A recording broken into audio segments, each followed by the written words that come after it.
The Patriots somehow are back in the Super Bowl, but at least the Seahawks give us hope. And the Yankees and the Mets finally get off their respective duffs and start making deals. Diamond Diehards is on.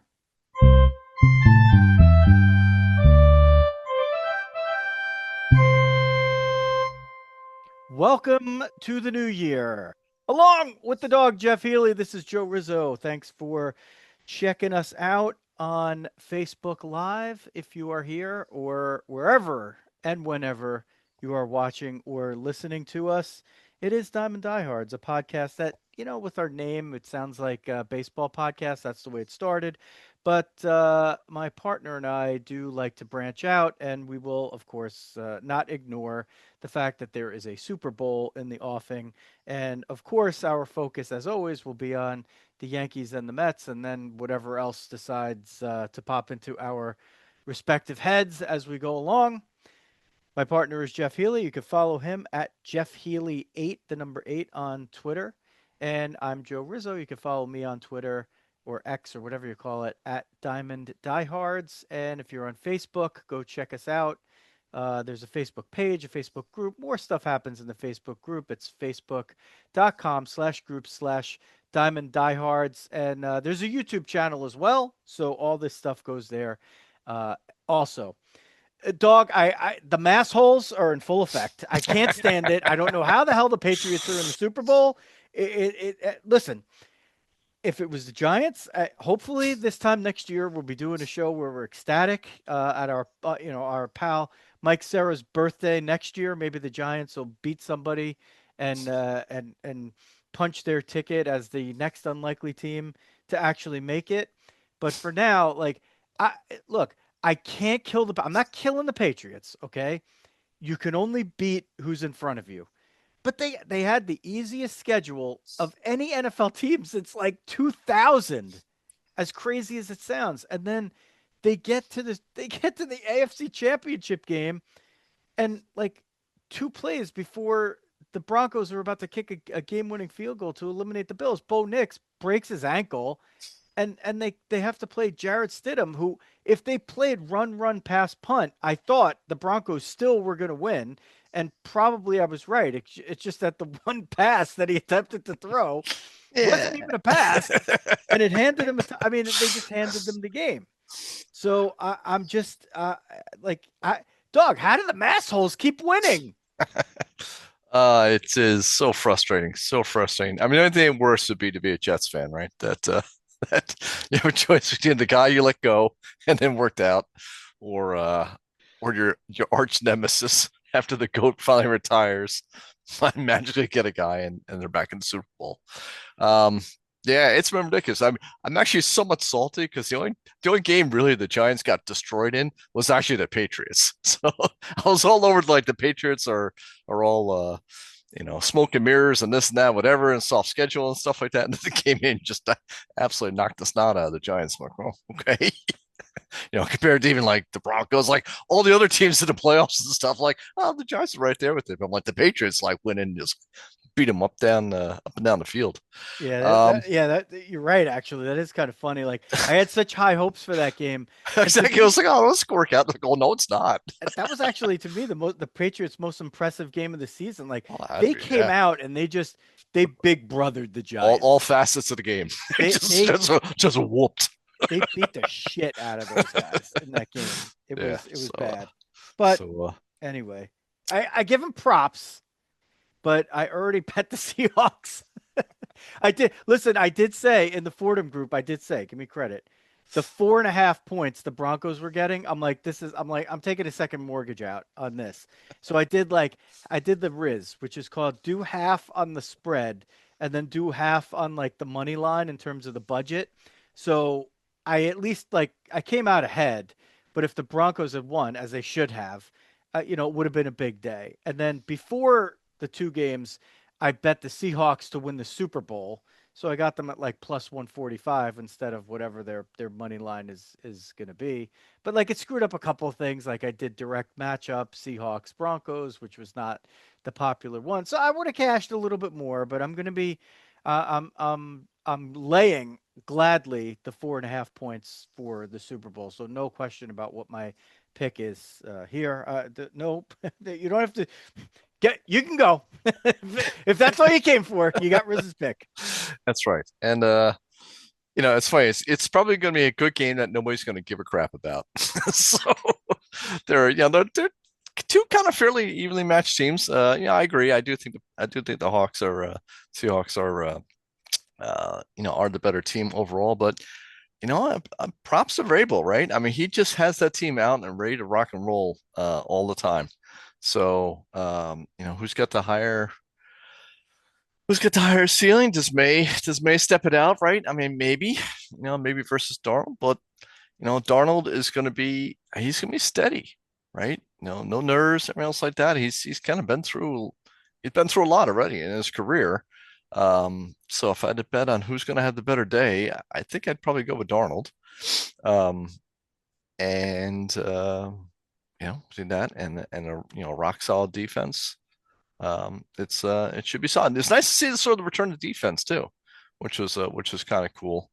We were talking in the championship games. I thought as a football fan, I actually had a lot of fun just watching it the two different kinds of games. Right. It's like Seattle, LA was sort of like your class, almost like your old school like AFC game where it was like, up and down the field and stuff like that and exciting offense and whatnot. And just like the old school, like, Colts Giants ice bowl in the fourth quarter that became the Broncos and the Bills, and just a low scoring defense dominated sort of game, um, which and then the snow coming in because it's Denver, it can always be snowing. It looked fine for 3 quarters. then Well, all you of a know what sudden, was then all of funny? a sudden you couldn't see the field like 2 minutes into the fourth. You were as you should, like busting my balls about so for those in the area where we live in New Jersey, this is not a surprise to you, but for those not in the area, we just had a big snowstorm and the temperature has been like well below freezing, and so that day I with all of my children away at school, I have to step up and be the man. So what happens? Like, I'm watching the snow. I'm trying to time it. I'm like, all right, what? Like, ideally, right? Like, you like to fit, and you were doing it, right? Because I hear you. your entrepreneurial son is out with a shovel, making money in the neighborhood, and leaving his dad to do it. Yeah, let's. Michael, Yeah, step yeah, up, Michael. yes. Come on, Michael. What are you doing, pal? Jeez. I mean, come on. That's right. It's only a heart Old attack man on snow. an island here. Come on. Anyway, so what I was trying to do was like, I'm like, okay, when can I like time it to get out there? I know it's going to be a haul. I got the snowblower and I want most of it to fall. I'll still go over it a few times after, like like I get the main stuff away. Like I just want to get the main stuff out of there. So This I, this is a veteran. You had to be a veteran for this one too, because yeah. you had to deal with the mix and the conditions, right? So you had to Well, freeze. You had to freeze. Oh, see, by me, it was a little bit earlier with the freezing rain, the sleet. So you don't want to do it right before that hits, because then it's going to sit right on the ground. It's going to freeze to it, and snow on top, and like you're done for like the week as yeah. it's ice. Like you want to leave a little snow in there to kind of absorb some of that. So I want to I pulled off the 12 to 2 sort of shoveling or so to get the let's say 8 inches up, and then the rest of the 4 inches was sort of like the icy like entrained whatever, but I was able to kind of get it up the next day. So Well, so what I did was I picked, I was like, okay, halftime of the football game, which also coincided with between the second and third period of the Devils game, because I have to watch every Devils game. They were playing Seattle. They moved that game up, uh, so it wouldn't coincide with the Seahawk game, the Kraken Devil game. So I'm like, all right, I'm giving up the third period of the Devil game. I'll kind of listen to that, and that'll take up like half of the halftime, and then I'll switch over to the football game. So on my AirPods. So I watched the first half and I listened to the second half. So I missed all the snow fancy stuff. I'm like, That's I'm like out in my own snow and missing the fancy snow like in the game. So that was kind of a bummer. I didn't really get to see that. But the other thing was, so your version was your son Michael, as Mike Sarah puts out. Michael was waiting for Dad to give him a better offer, and yeah, I give an offer. here's your offer: roof over your head tonight. It's a little Yeah, he cold did. out, bud. Yeah, he doesn't know the shovel rental is gonna be $100. So Yeah. we'll find out about that later. Oh, and a yo to our pal Love Georgia Morris is checking in. If you're on, go in the comments, throw us a comment. We like to. We might not get to it in like real time, but we usually get to most or all of them. So the boys, when they were here, my sons, before they went back to college, there was whatever snow event, and they were using the blower, or whatever, and there's gas in the blower and the gas can and whatever. Yeah. So I get like 40% of the way through and I'm out of gas. I'm like, okay, let me just go get the gas can. The gas can has as much in it as like 2 glasses of bourbon before you put the water in it. I'm like, you got to be kidding me. So I put that in and it gets me like another 10 minutes or something. So Debbie Rizzo, thank God, puts out the SOS on the local Facebook neighborhood group. Which, by the way, our neighborhood is like it's gold. It is like we are so lucky this neighborhood that we're in. Like you're going downhill anyway. Yeah, well, yeah, but you also have to go uphill. If you're going downhill, you still have to go uphill. It's not downhill both Like ways. all I can say is HP stands for Healy power. I'm still out there old school with the shovel. No Okay. snowblower, Well, no nothing. Guess who had to go old school with the shovel? There you go. That's good Yeah. for you. Good workout. And let me tell you something. So the first like hour or was probably the blower, and then the next like The hard stuff, three, the hard heavy stuff. Then the hard heavy stuff. Now I'm going through the whole cycle. It's now it's raining on me. Now it's like sleet. yeah, Now it's back to snow. And I'm like trying to listen to the game as it's going along, whatever. Debbie Rizzo puts out the SOS. My neighbor Dave from down the street, my neighbor Tess volunteered, but that was going to be like we had to walk to her house to go pick it up. My friend Dave is like, "Oh, I'll just drive it down." Gets on the ATV with his son, drives down, drops off the gas can. I'm like, "Oh my god, thank God!" Like I had no water, no brake, no. I was like, I'm like warrior mode. I'm like, I told Debbie, I'm like, if I stop, I'm just not. I don't know if I'm going to be able to go back out there. I just have to keep going. Like if I keep going, I could go for like 5 hours. I'll be fine. And thank God my neighbor Dave showed up. I filled it up and I got I had cleared off the rest of the driveway, which is tough. I have a pretty big driveway. Not all of it downhill. A lot of it was not the most of it, downhill part. most of No. The downhill, most of the downhill part was actually done. it. Who said do that first? That Well, sounds I like a did failure in paths. planning. I did paths. I hear you. Not just breaking What are chops. you in the Army Corps of Engineers? I mean, who is this guy? Say something I'll funny, take dog. care of that. So I do, I'm back to that, and then afterward, I have to kind of finish up with the shoveling, like to do the walk and whatever. But yeah, it was like I didn't get back inside until the middle of the fourth quarter of the Seahawk game. So I was out for 4.5 hours. It was like 20 degrees, but the birthday gift from a couple of years ago, Debbie Rizzo got me a Canada Goose coat, which like I go out in a hoodie until it's like 20 degrees. Unless I'm going to be out for a long time, then I'll put on like, I have a light winter coat, but I save that thing for when I Just for need that. it. That thing is, I wore a t-shirt underneath it. I just had on a Always, t-shirt. I actually took my sweatshirt off before I put that coat on. I did Campus. the Army slash Scout training. So I had the moisture wicking tee underneath. You got to start with that. Get the fleece over it. So give you a little warming on there. Zip it, full zipper. This is the key to the whole thing. Full zipper.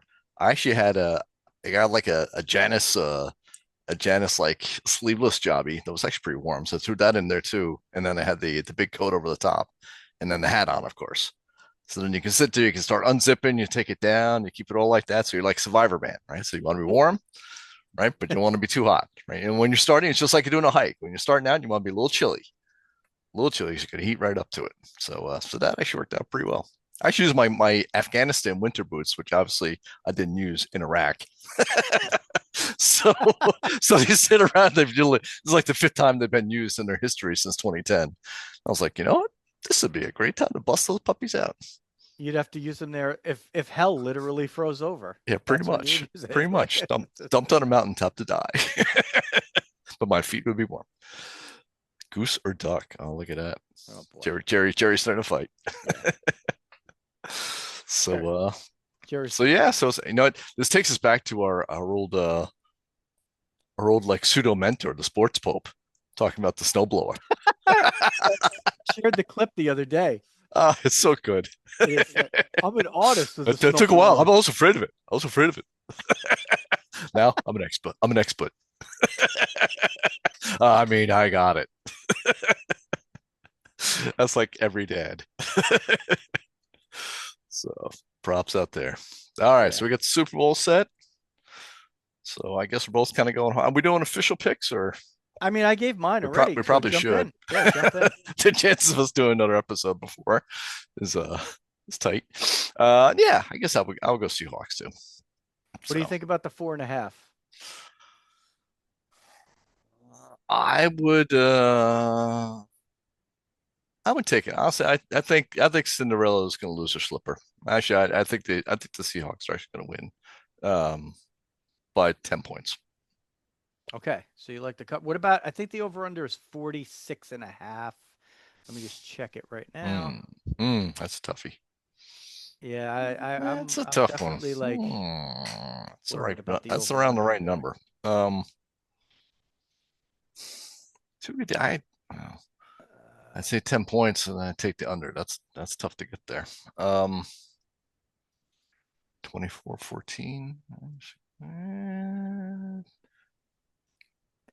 It's 45 Yeah, and a half. I I'll think it was I'll 46 take and a the half under. before. I'll take the under. You're going Might under yeah, that might 45 be a and a little half. cute, but I got a feeling New England's just gonna have to wind up kicking a bunch of field goals or going for it too aggressively and not getting those touchdowns. So It could be right at the number. I would yeah, not be yeah, I surprised at wouldn't. all one I don't bit. feel good on betting that one, but Yeah. so, Well, let's see. So if you got 28-17, right? 28-17 is okay, under. all right, okay. So Okay. there it is. There's my path to victory. I'm going like a 27-16 or something like that. Like a bunch of Okay, we got like three field goals. all right, so we got some more people checking in. Yeah. Jerry Milani, as you said, Mike Serra There is we go. Healy was going all Hal on paying for shoveling, making a Hal Steinbrenner is cheap reference. Of course, Healy doesn't own a property as valuable as the New York Yankees, so maybe not a fair comparison to the Dog. Spent as much money on it. Pal Dwayne Morris checks in. Dwayne has Seahawks by 4, 27-23, so he's Patriots and over. That would be. All right, there we go. Someone's taking the other side. Dwayne, I'm busy brawling with the Diamond Dog right now. Dwayne might be one who's known to put his money where his mouth is, at least when it comes to the ponies. I don't know if Dog will, but I don't know. Will Dog be putting his money where his mouth is? Probably not. Okay. I will just root for it. I just want to see a good game. Yeah. We all want to see a good game. We I'll need a channel good Mama game. Healy. We need a good game after everything that we've been through. That is true. We might be through more if we can wrap up more snow. We might have more snow this weekend. Yeah, you know what? It's That'd be weird. I brutal. keep That'd hearing be that, brutal. and I keep seeing that on X or wherever. And then I look on the trusty thing, like on my iPhone, I just click the weather and look, what the chance is of what on which day. And it's like, Yeah, I tell you that the Apple weather's always been sort of sketchy, and they bought dark skies on me, and they kind of screwed up dark skies too. So I'd be a little skeptical on that one. okay, I it has no precipitation listed through the next 10 days Yeah, for my okay. location.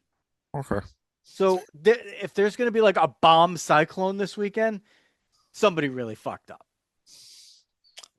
That's Apple. they, they don't care because they don't care. They didn't. They can't be Southern California coinciding. don't care. Oh, dog. So I just finished. I finally finished the Ken Burns American Revolution. Okay. Did you ever do it or no? I did, yeah. I Oh, you liked it. did. I liked it. We go multiple ways here. Go ahead. What'd you think? Look, I so first of all, I understand the criticisms from people who are on Yeah, different sides of, their own political spectrum. beliefs or Mhm. whatever. Like, you know who Ken Burns is. You know the Yeah, kind of stuff that he makes. You know that it's going to have that slant on it. yeah. So if you're bothered by it, then like either don't watch it or like I'm looking at so you know what the stuff that I liked about it the most actually? I love when they put the maps up there Hmm. and then they showed like, who was taking what Yeah. route and whatever. And I like when they show the Like why documents. Valley Forge? That was like a great one. Like, Yeah, why the hell are they in Valley Forge? look, if you don't It made sense. Why don't you just go down to Carolina if you're freezing? Right. And then they sort of explain why they were there. they Yeah. explained exactly why. I mean, at least like there's so most of it is just a real effort in digging up stuff that is fact or based on fact and relaying it that way. And there's And certain times, woefully underreported. Like nobody yeah, knows anything about the Revolutionary War. I yeah, mean, it's sad how yeah. overlooked it's been. So it's so overdue. But I thought it was good. Like I don't take it to be as this great renaissance of education or whatever. They're telling a story in their way based on what they dug up, and there's just limitations to it. There's no actual footage. There's no recorded interviews. There's documentation, and a lot of it very good because they were great letter They all wrote writers back letters. then. That was the good thing. Yeah. So Yeah. you have that, but even today, as we know, when you write texts, right, which is our letter writing, you lose the inflection. If Yeah. I've never met you, right, I don't understand necessarily what your texts are Or, actually or our entire meaning group all the chat. time. Or a group chat. Yeah. Like for instance, in our group chat, nobody knows what the fuck Boomer's talking about half the time, but he's still our pal. No, There you I'm go. just. I mean, I think that's my way of finding out right now if Boomer's watching. Let's see, is it going to blow up? I thought it was I agree. I thought I went in a little nervous. I did see a couple of things like oh that whatever. Um, I will say number one, I thought as usual it's just beautifully done and just a very great piece of um of filmmaking to put it together. Um, everything I had in there was basically factual. I thought, yeah, I mean there was a couple uh opinion ones on there. I thought might have been a little rough on there. But like in sort of saying like coming from different perspectives, like were they saying were they overemphasizing like the black whites um race relations angle and stuff like that. And, like it was sort of like they're just telling the story. Like they're just it's not like you can only tell so many stories within it, right? And if you want to highlight everybody, almost naturally the smaller parts of the story are going to be disproportionate, right? So if you have two stories out of the six, let's say, or on that, it's like, wow, you spent a third of your time doing this, and it wasn't a third as important as something else. And that I kind of thought, like, it's a fair criticism, but you also have to understand that you can only do so much on. Like if you want to tell the story that no one's ever heard before and highlight that and so forth, that doesn't mean you're ignoring the other 80% of the stories you have heard before. So so anyways, long story short, I thought it was good. I thought it was definitely aided to improve the perspective and in our divided times right now, it was you know, as enough for everyone to kind of get something out of it, enjoy it. And I thought that was pretty cool. Yeah, and you know what I was watching simultaneously with it was The Crown, Ah, okay. which is kind of funny, right? Because Yeah. it's like all this. Well, and that's sort of that was part of the criticism, right? Was that it was kind of more pro-British on Yeah, for the American Revolution. That was probably fair. and this was kind of interesting because we don't hear that angle of it. Of Yeah, like, you know no, we what? don't. I'm in New York and things are pretty good. Right? I'm like, I'm one of the growing cities in the world. Like, do I really want this? And it made some legitimacy to it, whereas before they were just sort of like the cartoon characters that we kind of learned growing up, right? It was like the American revolutionaries and the people who were against it for whatever stupid reason, right? Like you never really heard like why they were kind of like that, other than they were pro-British. Well, okay, well, why? Yeah, I never got that growing up. You would Never. have had to get there yourself, and I think they did a good job highlighting that. And again, maybe it came across as pro-British, but I think it's really more a fill in the mosaic. So, Dog, if you're the rebels, okay, the oh, here one we go. guy, the one guy that you could trust is Benedict Arnold. But the By the funny way, thing is, can we just give the guy a pension? Seriously, how many horses is gonna shut out underneath him? no, that like I thought the Benedict Arnold stuff I thought was really great. That was probably the best part, I thought, because So, it did make it complete, and like he was still kind of deep down a bit of a scumbag. Like it was well, I hinting to mean, it. Yeah, but now like you understand like why, and yeah, then like you're like, how the hell, you know? But he also, the funny thing is, like, we probably don't win. We we don't we we did. don't win without him Oh, being 100%. on our side. Like, Yeah, no way. Yeah, yeah. I mean, Boston would have been occupied, right? You never yeah. had the cannons. We we got to do a shout out to Jerry Milani, friend of the show, uh, multi-time guest of the show, with the great the great quote on it. a bit of a spin of a fish called Wanda. They have a Fourth of July in England. They just don't celebrate it. Well done, Jerry. Dudes posting their L's on Twitter. That's always a good one. If you ever get to work with our British friends, you That's just right. like if Happy it ever starts going Happy bad, Treason Day. yeah. If it ever starts going bad, just remember we beat your ass. Would have counted. How very. No, I thought it was I found it to be interesting. Mhm. And, for me, like I know a couple of people who are like, oh, I can't, if I watch it, I'm going to have to throw bottles at the screen, people who are really into history. Yeah, I'm like, okay, but, somebody at least is making an effort to put something out there. yeah, and And once educate it's people. Yeah, like you could do a podcast series that's like, how Bill Simmons does the rewatchables. Like you could go through each episode of that and then decide to refute what you want to refute. And that would be yeah, on the record and people could watch that. Our pal Jane was like, I just hope that this is not, it makes me sad to think that maybe this is going to be taught in schools. I'm like, I don't know. Will it be? Like, will there even be school by the time in a few years? Like, be part of the AI. yeah, So we'll see. it'll be homeschool after that. But overall, I thought I found it worth my while. How about Yeah, that? Is that a yeah, good way to put it? Like, yeah. and I think and even more than that. I think it was more than that. It was more than pastime. I mean, actually, I got a lot out of it. A lot of the Indian stuff, a lot of the Indian versus Indian stuff that you never ever heard growing up of like, why,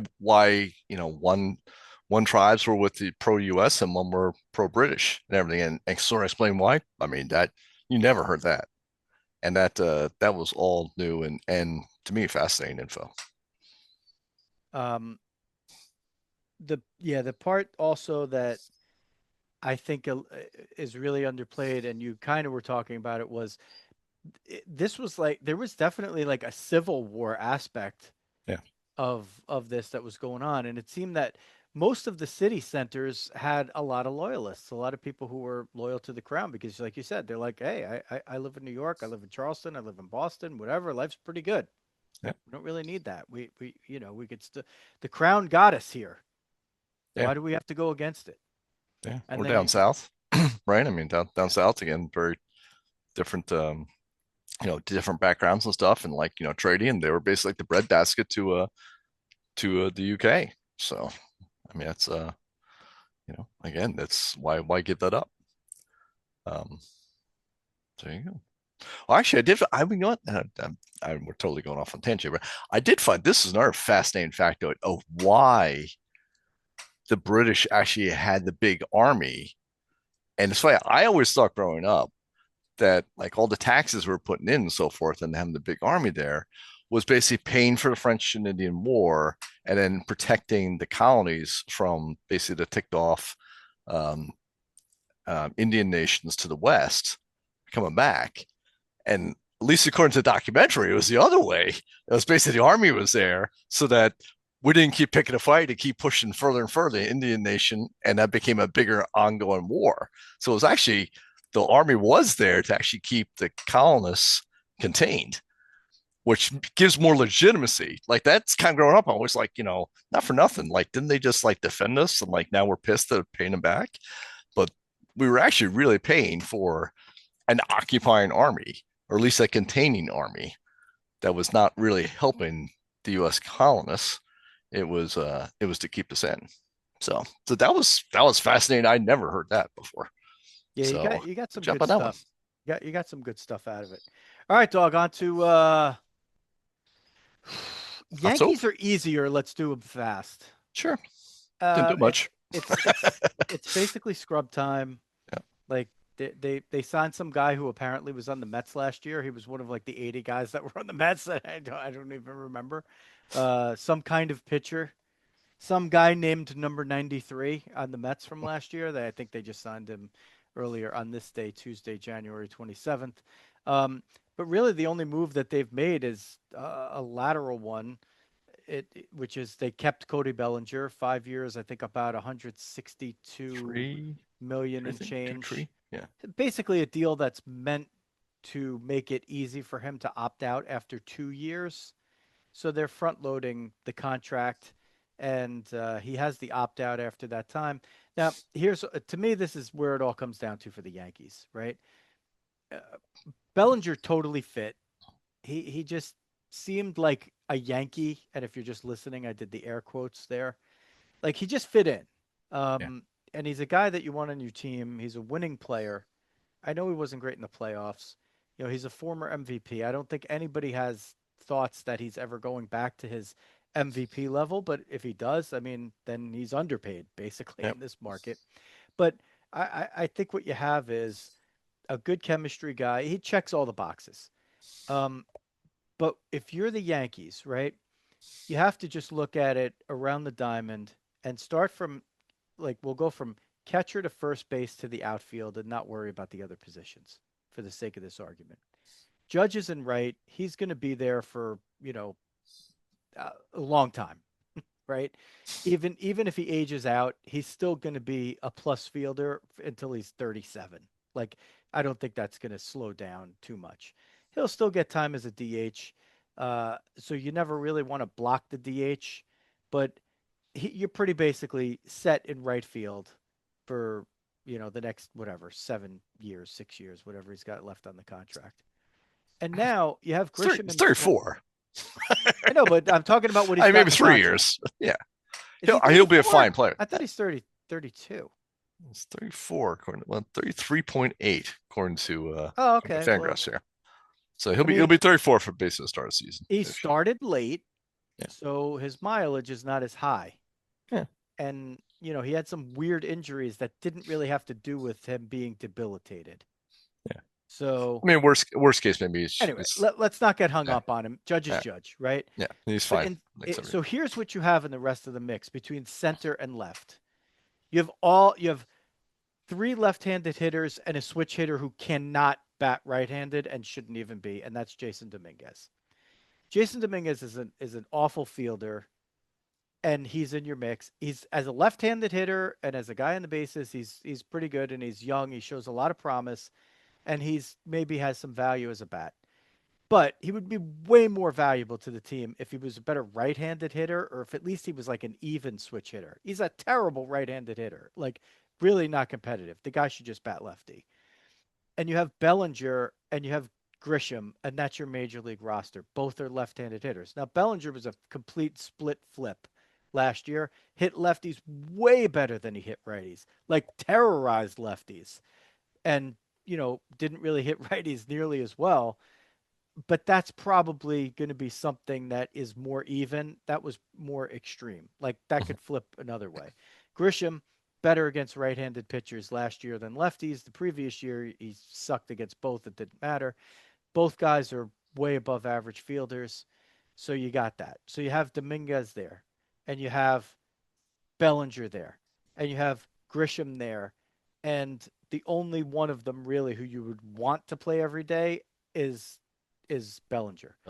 Now you go to first base and you have Ben Rice, and he's a left-handed hitter, and he's still learning that position because he's also a catcher.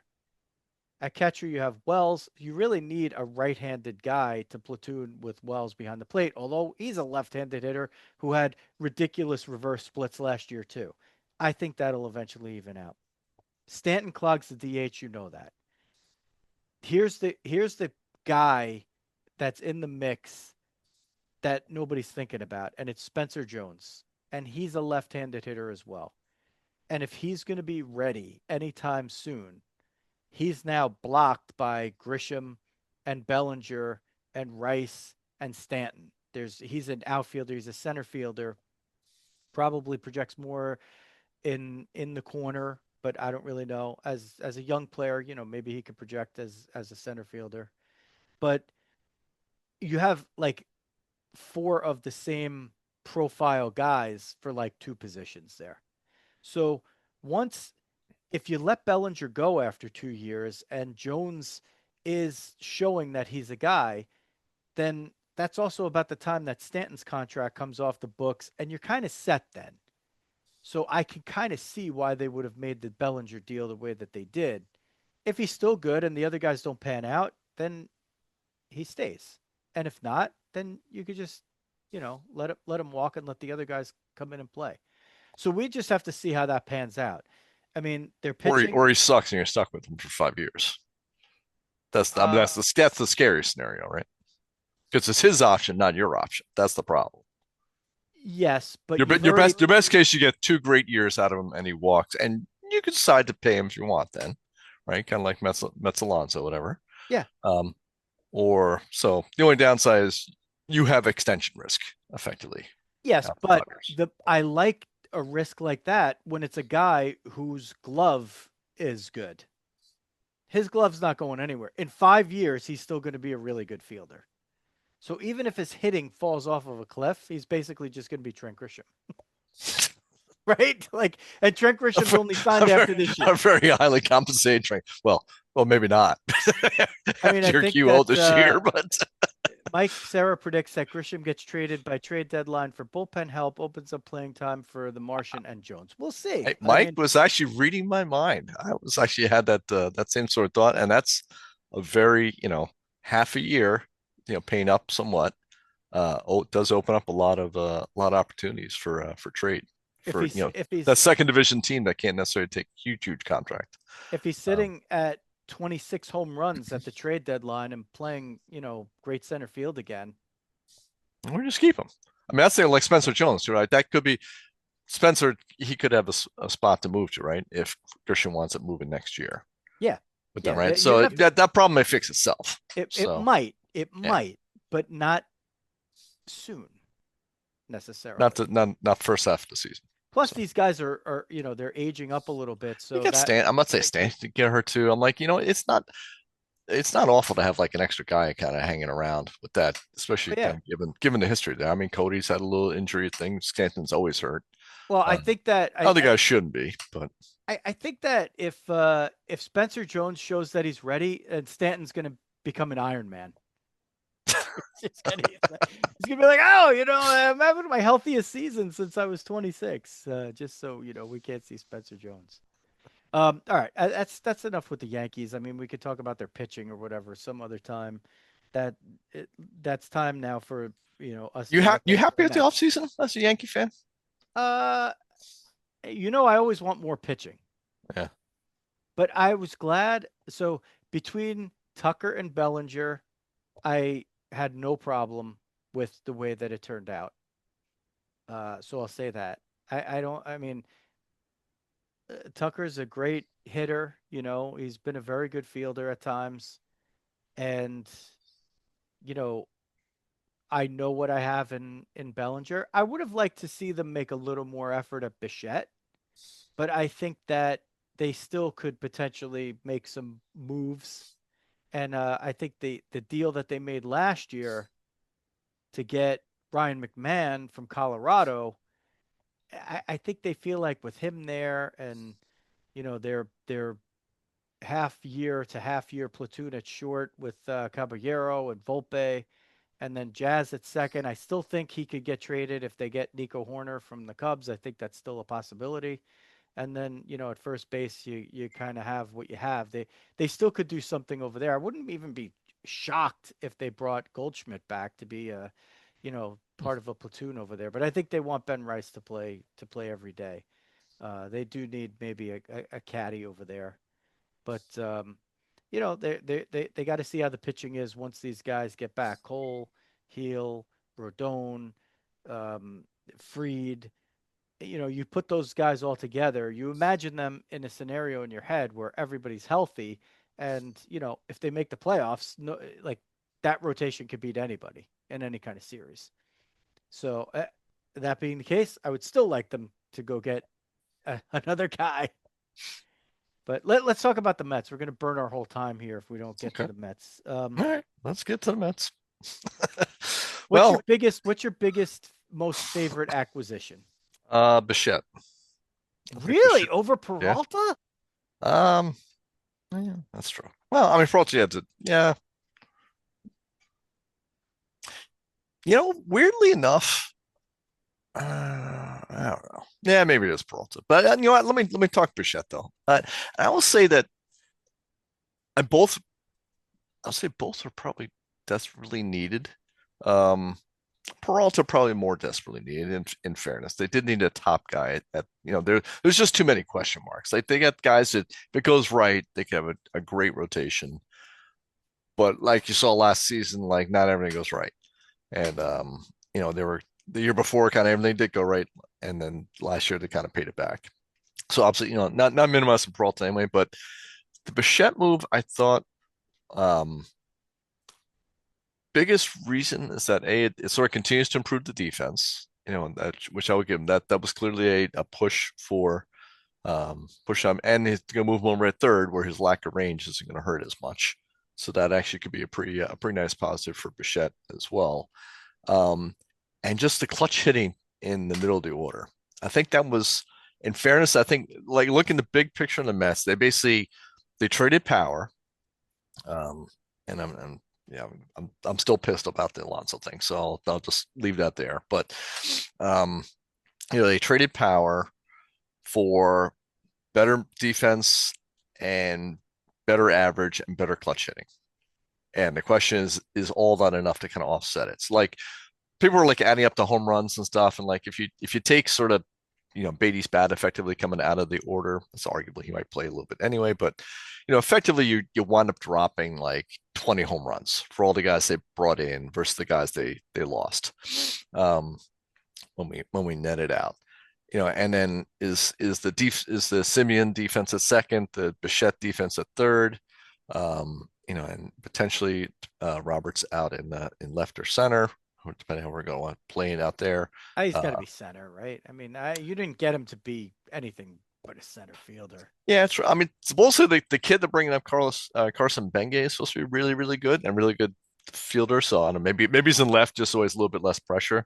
I think that's who they sort of see as the center fielder long term, which I think is why they also felt okay moving Jet Williams because Jet Williams is kind of like the center fielder of the future for a while, and I think they sort of decided between the two. They picked one, being Benge.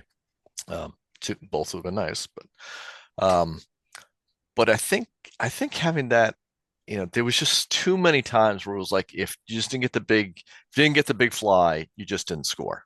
And that the Mets were haunted by that all last year, and they just kind of had too many of those guys in a row on that. That was a problem. I do think now it's more balanced. And I will go back again. I still don't like the Alonso non-sign. Um, I think that will come back to haunt them.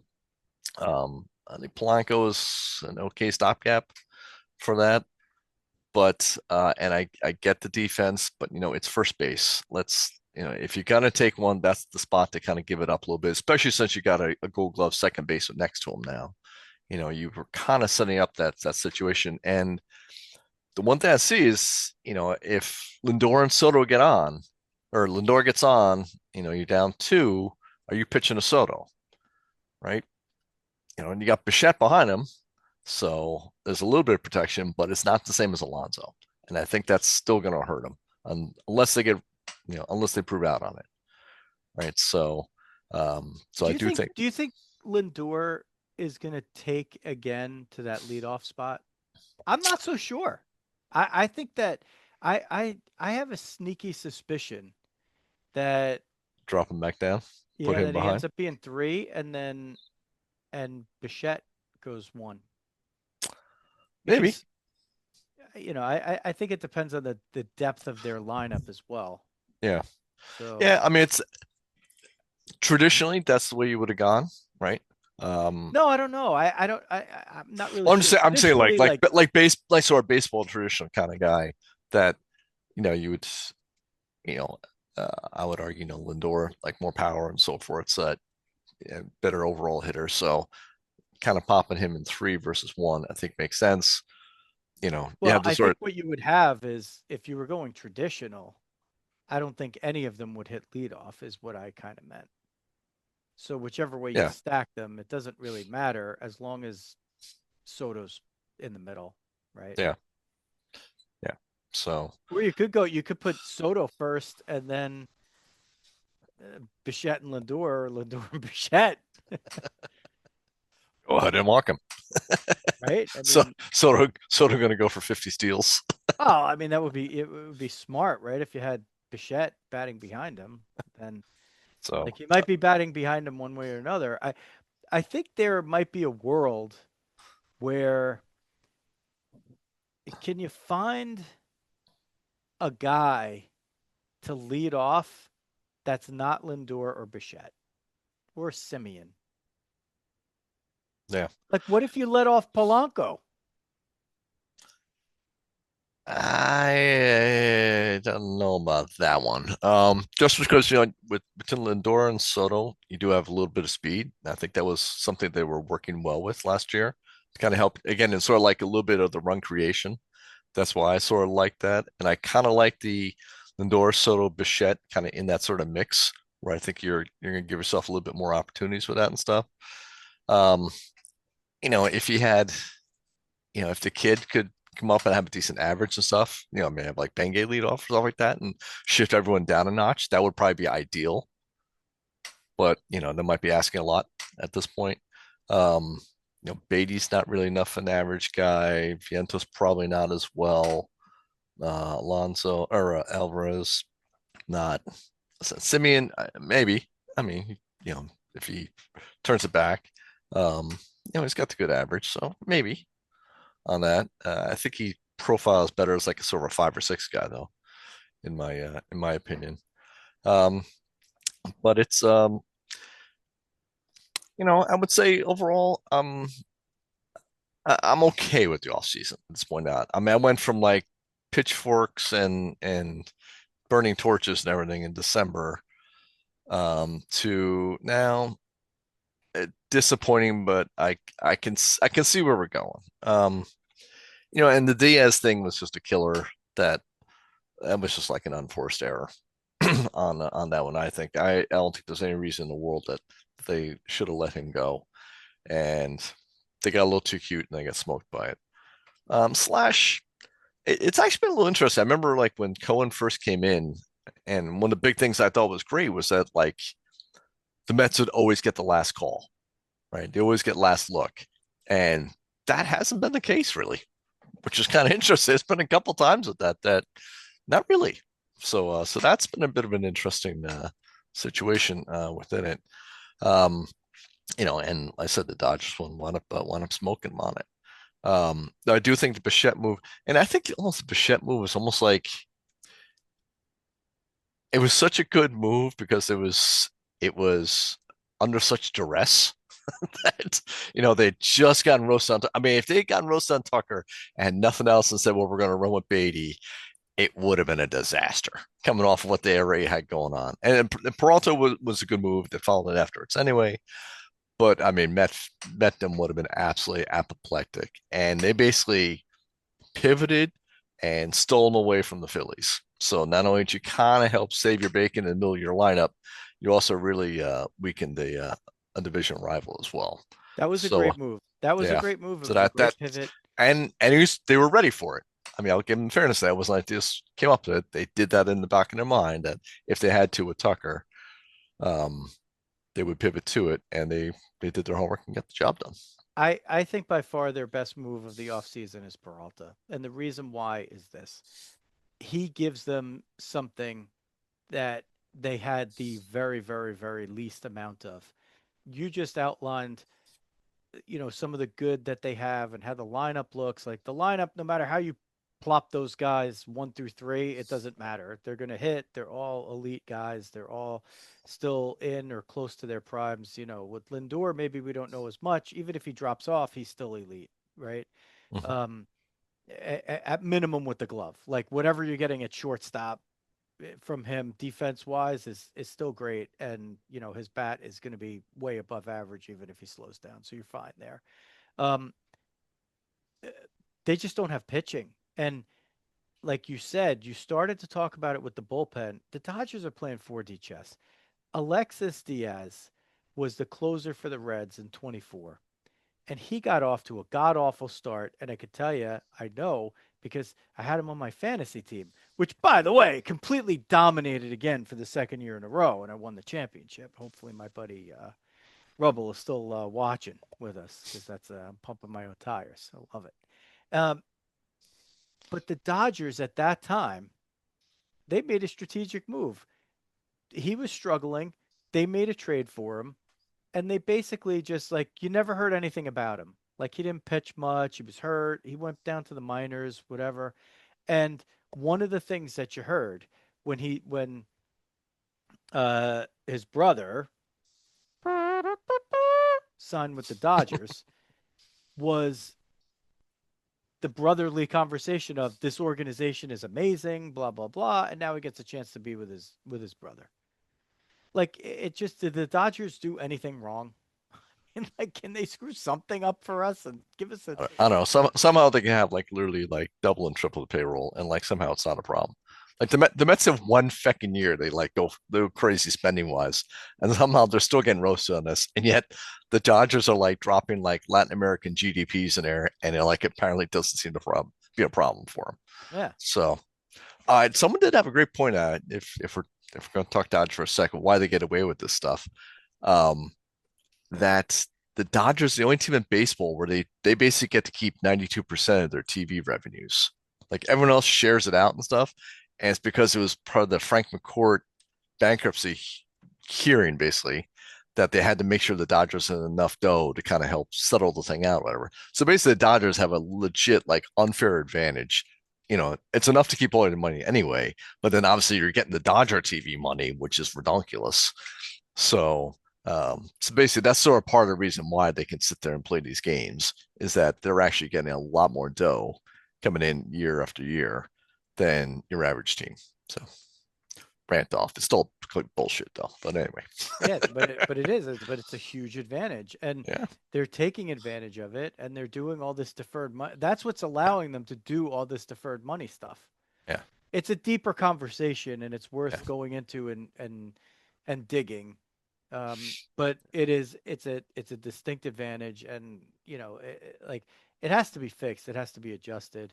We'll yeah. also see, dog. Like I felt I said it as soon as they signed Tucker, and I was one of a sea of people that said it, but without reading it anywhere else, on my own, I came up with as soon as they signed Kyle Tucker, I'm like, this is it. Like the rest of the owners are going to dig in at the end of the collective bargaining agreement, and we will lose a season for them to get a salary cap. I believe it. I believe it.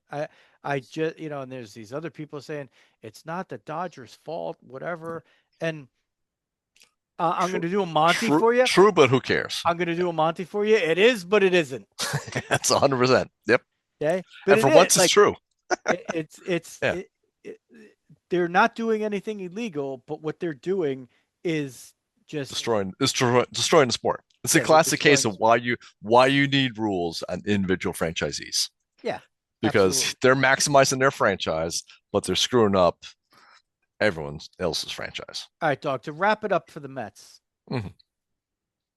are the additions offensively greater than I should say when I say Offense better offensively, or worse year over year? well, I don't mean offensively per se, just the bats. I mean, Uh-huh.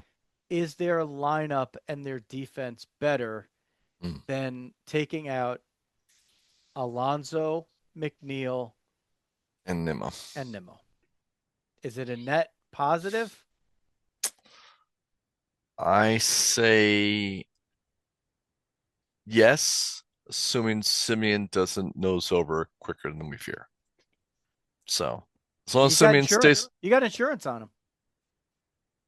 I'm saying just for the hitting though, right? I mean, But so. let's say he's unplayable.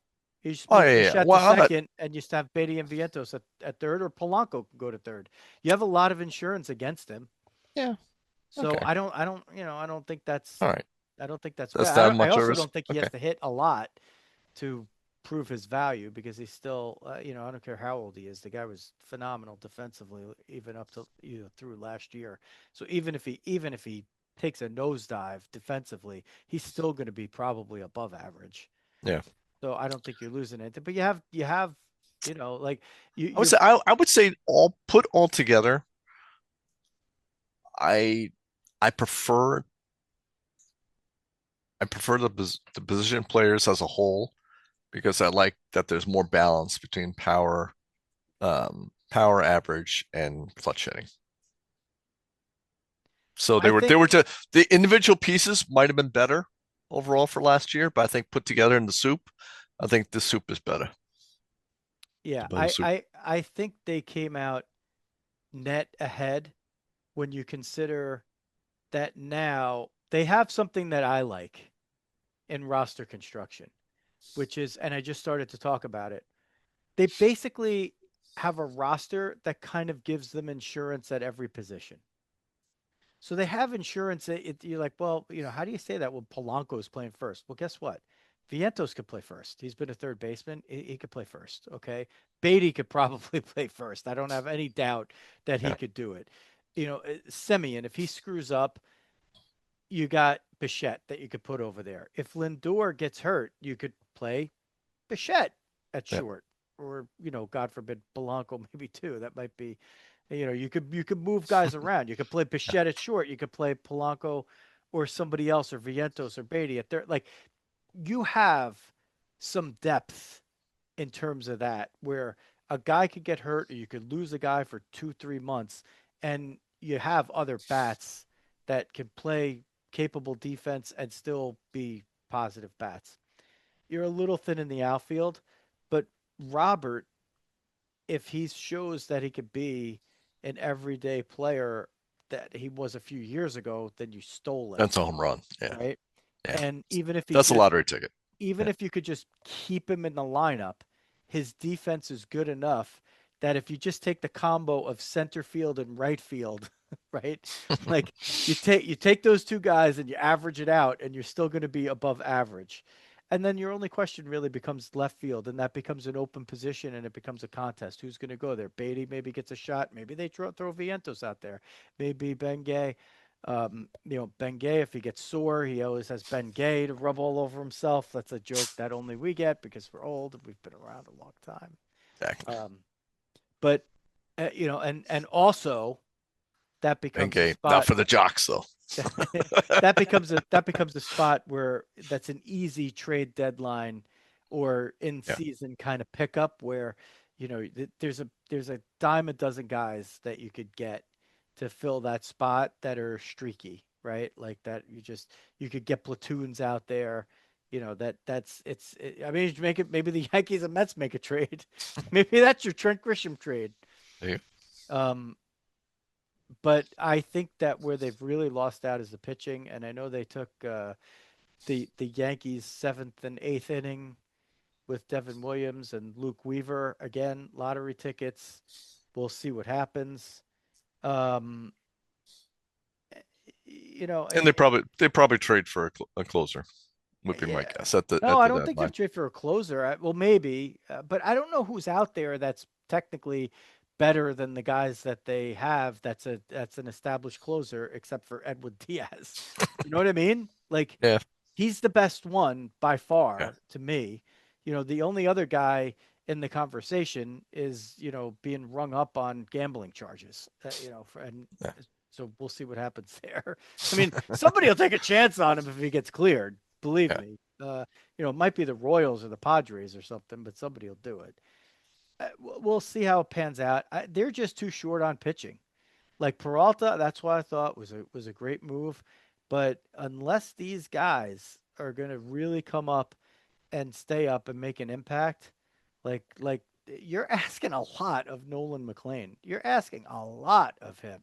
I think he's freaking awesome, but is he going to give you 120 innings? Like, okay, that would be great if he does, but like you need a 170 inning guy in there, Yeah, right? that's true, and that's probably their biggest thing was to get someone who was a proven innings eater. I mean, the next one was David Peterson, which is like, and he was sort of bottom rotation. All of a sudden, he became like Mr. Superglue for that rotation in the second half. I mean, there's a bunch of guys that they do have talent. I said it's sort of which guys show up to it, right? So so we'll see. I mean, does Senga bounce back now that he's got a full year to heal up and kind of come back strong? We'll see. But yeah, that's definitely a hole. I'll wrap it up with this. My other Met expert is Debbie Rizzo, and one thing that she made a point of this is when they started trading Nimmo, and I was like, look, that I know you don't want to hear this, but your guy Alonso is going, I know and you were right on it.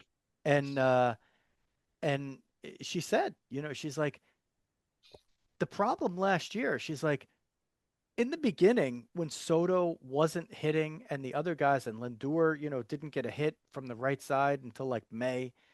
And those guys like the big, Alonso was the only one that was hitting. But she's like all the guys were pitching and they were pitching out of their minds. And then the hitters started hitting and offense wasn't the problem. It was the pitching that was the problem. Yeah, And that's why they bloated. nosedived and they didn't make it. So when you're looking at it from that standpoint, like the only thing that you've done is you've gotten Peralta and you're hoping that your other guys, one of whom is now no longer in your organization because you just traded him, right? You're hoping these guys uh can give you something. Well, we'll see. We'll see. There might be All right. a little guy named Calvin. I don't know if he's going to be ready yet. I think he's still working his way back. Calvin Ziegler, he's Yeah, back though. He's back. he'll be pitching this year. Yeah, probably. Yeah. I'm guessing Couple, Binghamton. yeah, we'll say So double A maybe. yeah, When I go down to visit Dominic Rizzo at Florida Atlantic, I'm gonna try to do it during a time when I can get up to Port St. Lucie, which is not it's not that far from there. there you And go. Jupiter's really close, so I'm gonna try to catch like Marlins and/or Cardinals, which they both play in Jupiter, and then get up to PSL to see the Mets. Maybe take our guy Mike Puma out for a drink since I'll have a designated driver with me. There you Um, go. And Dog, I'm gonna do one thing. I'm gonna pump my own tires here. You could see if you're looking, you could see my sweatshirt says Virginia, and And that why is do you have a Virginia sweatshirt on now, Riz? wow. It's funny that you ask, Dog. This wasn't even Because rehearsed. because now Luisa Rizzo has moved on from Providence College and is now a Virginia Wahoo, and she is part of the women's club hockey program there, and they have allowed Rizzo Vision to call the games. So it's a lot of Yes. travel, but a lot of fun, and another channel. So go find it on YouTube, UVA Women's Hockey at UVA Women's Hockey. Please subscribe and support the Wahoo Women's Hockey Club. I mean, such a great experience. You just transferred, just got down there only like 19 days ago, I think, and it's been great. She's been embraced. And her first game was at the Capital One Arena where the Washington Capitals play. And her coach, Joe Morrill, he put her in the starting lineup and she got her name called in the arena. That was pretty awesome. That's awesome. And that we did it on Rizzo Vision. I was between the benches in what I call the Darren Pang spot. And, oh, the Diamond Dog checks in. I told you she was going to check in. The Diamond Dog's all fired up. She's fired Which up. started mentioning the hockey. She's all fired up. That's right. And the next day, we see in the Washington Post a picture of the Virginia women's hockey team, including Luisa Rizzo there. They were out. It was when they were outside waiting to go in because there was a PWHL game, the Professional Women's Hockey League. They do something called the Takeover Tour, where the established teams go to a different market, and there were 17,000 people at the game. They played before. Oh, that's fantastic. And Maryland played, and it was the most largely attended women's professional hockey game in the history of the United States. There you go. So that is very cool. Maryland got to play right after that, so not a bad debut, I would say. That is pretty cool. And I think they'll historic be back in action as soon as this weekend. So I'll be heading down. I think the D.C. area. We'll be in D.C. area for Virginia versus Georgetown on Friday and Saturday nights. So pump up them snow tires. I don't know. Well, they got a little down there too. Not according. Holy Coast. Not according to my. Don't trust that apple. That apple don't. Nope. I'm not. Weather.com.